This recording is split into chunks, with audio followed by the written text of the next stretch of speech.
you will study. Okay? Can you do this? So everybody, what's our sentence? Taha studied. Okay?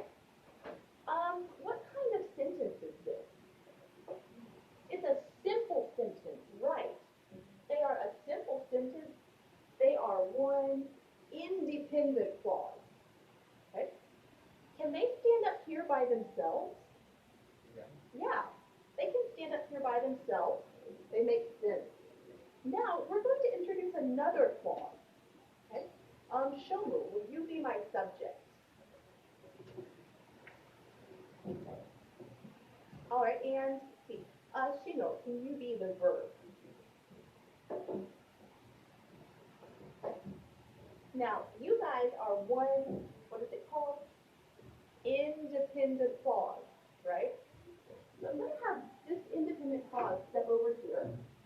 Okay. All right, so Shomo is the subject of this sentence. Somebody tell me another verb. Watched TV. Okay, so Shomu watched TV. Okay, Shinu watched TV. You're the verb.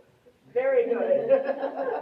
All right, so I've got these guys right here. Can I shove them all together? So what is this? Is it a compound sentence yet? It's a run-on sentence, right?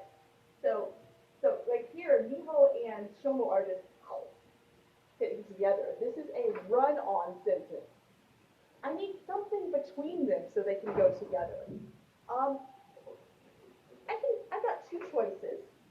Let's make a compound sentence first. Okay? This is a coordinating conjunction, right? A soba. So, or, but, and.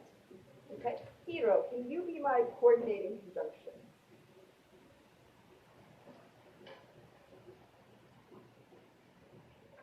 And so where is he going to go? Good. In the middle between them. Okay. All right, so we've got Taha studied and Shomu watched TV. I think we need one more thing though. Comma, where does this go? And, right, in front of and. So this is going to go right here. Hold that. Perfect. We've got a compound sentence.